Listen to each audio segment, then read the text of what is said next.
La synthèse des protéines comporte plusieurs étapes. La première étape est l'assemblage de la chaîne protéique formée d'acides aminés accrochés les uns aux autres pour former donc une séquence avec un début et une fin. Cette chaîne protéique dépend de la séquence en acides aminés portée par l'ARN messager. L'ARN messager est formé de 4 nucléotides différents qu'on retient avec leurs abréviations A, U, G ou T. Un codon, c'est une suite de 3 oligonucléotides spécifiques d'un acide aminé. Il y a une soixantaine de codons pour 20 acides aminés. Donc en fait, il y a plusieurs codons qui codent pour le même acide aminé. Par contre, chaque acide aminé a ses codons spécifiques.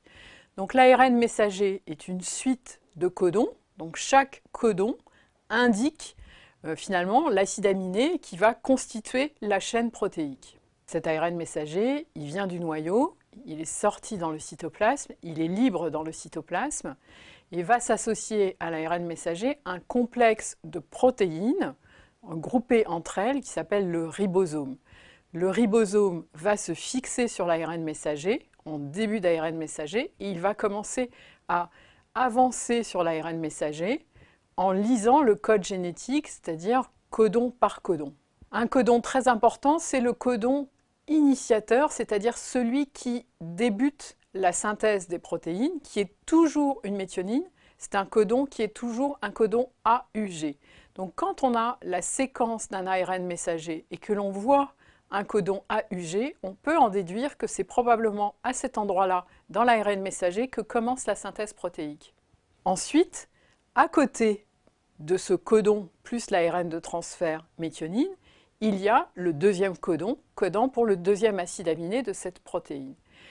Et à ce moment-là, l'ARN de transfert qui correspond au codon présent sur cet ARN messager en position 2 va arriver avec son deuxième acide aminé.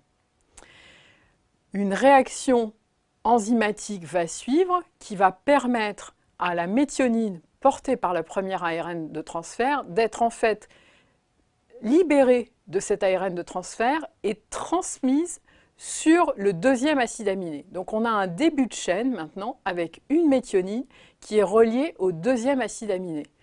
L'ARN de transfert qui transportait la méthionine maintenant est dit libre puisqu'il n'est plus en relation avec la méthionine et donc il va partir et libérer une place.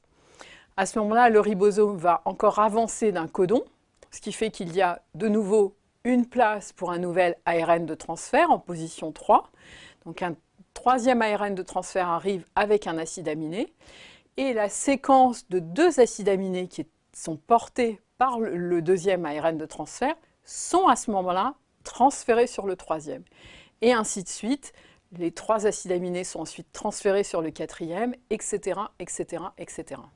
La liaison entre les acides aminés est appelée une liaison covalente, c'est-à-dire une liaison très solide entre les acides aminés qui ne pourra pas disparaître sans une nouvelle intervention enzymatique. Donc la chaîne protéique formée de cette suite d'acides aminés est quelque chose de très solide. La chaîne des acides aminés à sa sortie du ribosome est linéaire. Cependant, il y a d'autres protéines autour du ribosome qui sont là pour provoquer des repliements de la chaîne en acides aminés pratiquement dès la sortie de cette chaîne du ribosome de façon à organiser la structure de la protéine en 3 dimensions et à avoir certains domaines de la protéine qui s'accrochent avec d'autres domaines. Donc la synthèse de la chaîne en acides aminés progresse, la lecture sur l'ARN messager progresse jusqu'à ce qu'un codon particulier de nouveau, qu'on appelle un codon stop, apparaisse. La présence de ce codon stop signe la fin de la synthèse protéique. En effet, il n'y a pas d'ARN de transfert qui puisse reconnaître ce codon stop. Donc la présence de ce codon stop indique la fin de la synthèse protéique, le relargage de la chaîne protéique dans le cytoplasme et le relargage du ribosome qui, à ce moment-là, se sépare de l'ARN messager.